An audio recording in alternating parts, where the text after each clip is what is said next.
Greetings. This is the midweek devotional for April 21st, 2001 from University United Methodist Church here in Baton Rouge, Louisiana. I'm John Fletcher. I'm a member here at University. Whether you are a regular member at University, someone from far away tuning in, or just someone who has stumbled upon this video, welcome. Thank you for watching. So, in his sermon last Sunday, Pastor Ken observed that the church moves through the year with different prepositions. There are many weeks after Pentecost, there are some weeks in Advent. We are currently in the season of Easter, even though Easter Day was, weeks ago. And Pastor Katie talked about the same thing in her midweek devotional last week. And she reminded us that we have to find ways to live out Easterness and resurrection to be signs of life and hope in the desert. Because right now, in our country, in our lives, there's some need for life and hope. Pastor Katie quoted a verse that stayed with me, Jeremiah 6:14. They have treated the wound of my people carelessly, saying, peace, peace, when there is no peace.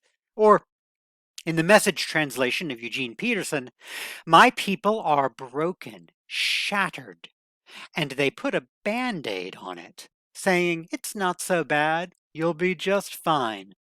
But things are not just fine. I love that bit of truth telling from scripture. Often we hear of the Bible verses getting used as sort of band-aids, like sort of sweet sounding platitudes that get recycled whenever there's an injury or a loss. It's useful to remind ourselves that there's more to the Bible than Hallmark card comforts. There are cries of human outrage and grief and, true, we believe in the resurrection and grace, but living in the season of Easter does also mean confronting the grave, empty as it may be. Sometimes things are not just fine, and it's not contrary to our faith to say that. Speaking of which, that verse catches my consciousness this week for a completely different and slightly more selfish reason. Specifically, that part about wounds and shattering and band-aids. See, here's the thing. Y'all, I fell down last week. Like I literally took a tumble. So here's what happened. I got my second vaccine last Wednesday, Pfizer, and the next day, Thursday, there was a brief break in the storms, and I felt well enough to go for a run. That's my usual practice every other day. I'm no super marathoner. I'm sort of a middle-aged galumphing around LSU Lakes, which is right by our church, and it's about 4 miles. That's about my limit. I feel good doing it, and yes, I was a little off from the vaccine, but I thought, no, I'll do it. But then about a fifth of the way into my run, and I don't know. Maybe it was a vaccine. Maybe it was because the road was kind of slippery. Maybe I was just fiddling with my earphones too much. But oh my gosh, suddenly the ground was coming up and wham! And I made that sort of noise that you do when you're surprised and pained. Ugh! Now, like most of you, I have fallen before in life. It's like I did this all the time when I was a kid. My hands were scratched up, my knees were scratched up as a kid, kind of all the time, and it was fine. I don't know how I did it, y'all. I have somewhere along the way, I have lost my knack for falling. The older I've gotten, tripping and crashing to the ground, it has gone from being just a sort of, well, that is a minor inconvenience to this could be a major event because, as soon as I was down, I did that thing that a lot of adults do, right? That panic diagnostic check. Oh my gosh, is anything broken? Can I move? How hurt am I? And quickly the panic diagnostic said, yeah, no bones broken. I can get up, I can move, but don't look at your hands or knees. Too late. I looked at them and it was, oh my gosh, just kind of a bloody mess at the time. I won't show you my knees. They're still pretty bad. And then that stinging comes, how when you stub your toe or get a cut or something like that, there's that initial pain, and then you see, oh no, I've done this thing, and then you know it's coming. The endless waves of nerves who are just screaming at you, injury, wounded, emergency, and all you can do is rock back and forth and groan for a bit. And this is where, as a kid, I would just burst into tears. I wonder really if That's kind of the secret of falling. Crying easily and loudly. I mean, I did not cry. I did whine a bit, though. I got up gingerly. I turned back to limp to my car parked in the church parking lot, and I was doing that sort of thing we do when we're hurt like that. Ow! Ow! Ow! Those useless nerve alarms that keep blaring pain, and then just beneath the pain, some embarrassment. I fell. I fell. It's been years since I've fallen like that. And then a bit of shock. I fell. I can fall. I might fall again the next time I run. What if this is a new reality that I'm just going to fall every time I run? What if the last time I ran was the very last time I will ever have run around the lake at all? I guess it's kind of the adrenaline burning out of me, all those thoughts, but then there's also that sort of just my world had kind of been jarred. I kept reliving that moment of slamming into the road. I walked a bit faster. I just wanted to get home. I wanted some pity, really. I wanted to get back to my partner, Alan. I wanted to have to come in and have him like, "What happened to you?" And then look at me and, "Oh, you poor thing." And he would start to, jiddle me and tend to my wounds and stuff like that. So I clambered into the car and I held the steering wheel with my fingertips because my palms were all scratched up. And I got home and of course, Alan was in bed himself because he was suffering from the vaccine also, right? I said, "I fell, Alan, I'm bleeding." And he said, "Is it serious?" And he pulled the covers up to his chin and turned over because he was in real pain himself. So I had to throw my own pity party. I got the tweezers and the alcohol and I started picking bits of road from my hands. Is it serious? No. Even as I yelped at the sting of alcohol, I knew I had gotten off pretty lucky, right? I got scratches and bumps and bruises. It was upsetting. I was basically okay, even though, in another way, I was kind of not okay. It kind of bothered me over the next couple of days. And since then, I've looked at my hands and my knees, feeling anew those banged up joints and those stiff scabs. And I think about my father, who's 76 now. He has Parkinson's disease and low blood pressure. Every time Daddy stands, he suffers from waves of dizziness. His knees wobble. He has to lean against something or sit down or he falls. His arms and hands often have these scabs and bruises, and my sister and I, when we see him, we chide him. "What happened? What, you fell? Where was your walker?" And I realize that, like it or not, we're all going to have to become reacquainted with falling as we age. The stakes get higher, the panic diagnostics get grimmer, the injuries go deeper and the wounds last longer. We may break something. Some of us even have to buy devices, electronic contingency plans to call for help when we have fallen and can't get up. Daddy has a cane, now he has a walker we enjoin him to use. It's fascinating to watch him and his girlfriend Pat, how they help each other move. Just the instructions that Pat gives him, the reminders of how to get into the car slowly. Butt first, then legs. They have reshaped every movement around an appreciation of gravity and human fragility that I have for a long time been able to not even think about. I can walk, I can get into the car, I can go around the lake, and I can do all of that basically on automatic pilot. And all of this has kind of reminded me about the people in my life that don't have the option of just going on automatic pilot. And I'm not just talking about older folks. Think of people in your life who have disabilities that affect their movement. You know, there's actually this whole field of academic research, disability studies. I have several friends who are disability scholars, and one of the insights that disability scholars give us, they remind us that disability, we tend to think of it as just a thing that people have. I have a disability or I don't have a disability. But really, they say disability, what counts as a disability, is dependent upon time and place and culture. I am super nearsighted and I have astigmatism. I mean, I can't see 3 feet in front of me, really. If I had that 500 years ago, then life would be very difficult, maybe even impossible for me. Would I even have survived to adulthood? But thanks to the fact that I have glasses, I hardly even think of my eyesight as a problem. My eyesight isn't a disability for me in 2021 Baton Rouge. Whereas other physical quirks, they don't have that kind of accommodation.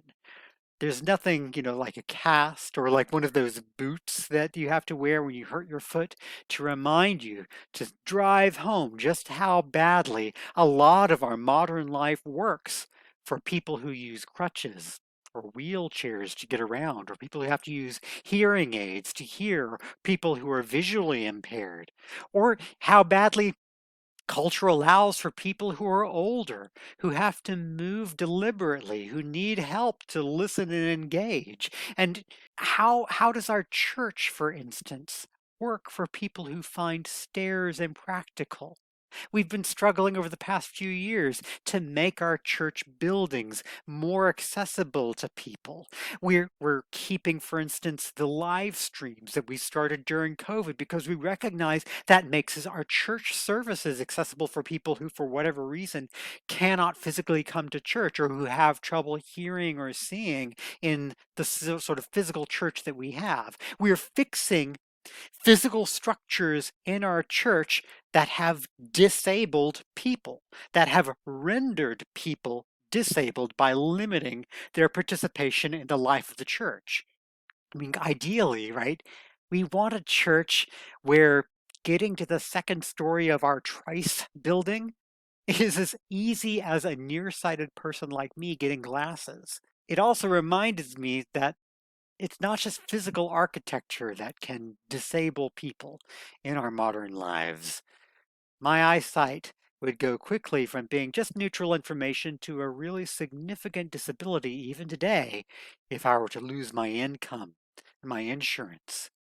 One of the most practical definitions of poverty is, what if an emergency happened to you? And then what counts as an emergency? Some people have to make difficult decisions between, like, do I pay for this really, really painful tooth or do I buy food? Do I pay bills? It is shocking. Friends, it should be shocking to us to think of how much precarity, precariousness, vulnerability is built into our economic system, and it should shock us to consider how often we excuse or ignore or rationalize that precarity away. It's easier, it's less of a headache to think in terms of disability as something that some people, usually other people, have, rather than something that our spaces and our systems do to people. Most of us don't even have to think about how our system disables people until we or someone we know becomes disabled by that system, until one of us falls. And we will eventually have to think about it. Because another insight that scholars of disability give us is the idea that disability is the one identity category that we're all going to fit into at some point or another. At some point, we are all going to be disabled if we are not already disabled. We are all just one accident or one period of employment away from being disabled. Heck, practically any doctor will tell you that so many breaks and injuries happen not from like big accidents, but just from, oh, I twisted my foot while I was walking, right? And even if we keep our jobs, even if we avoid health emergencies, we all get older because just life is hard on human bodies. We smash against things, things smash against us, we get sick, we get hurt, we hurt each other, we hurt ourselves, we get worn down.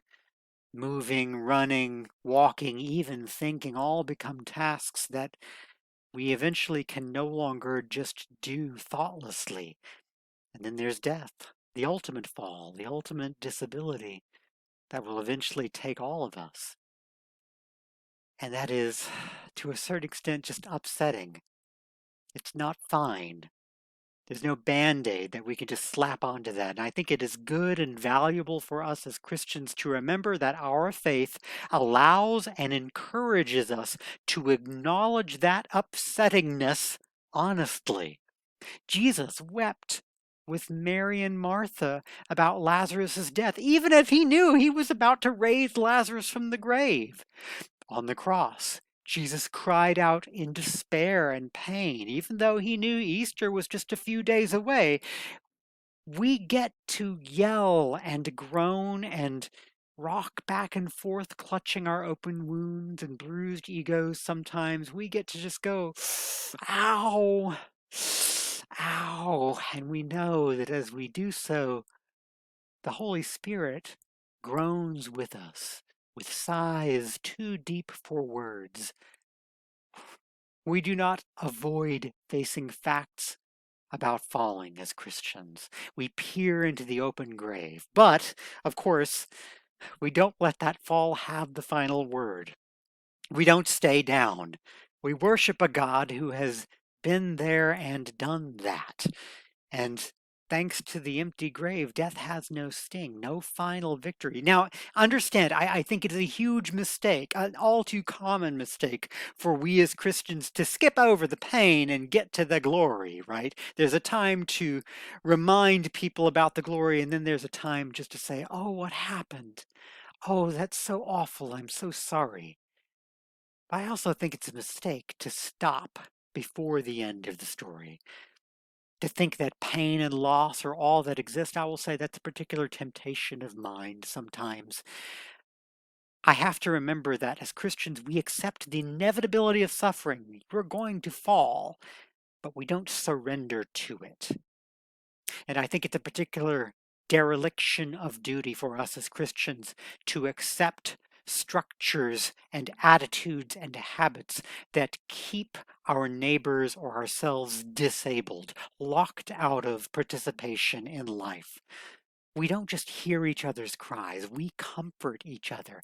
We don't just see each other's needs, we help. We don't just express shock at injustice, we work to remedy and redress. We participate in the improvement and repair of our broken world to make it less disabling.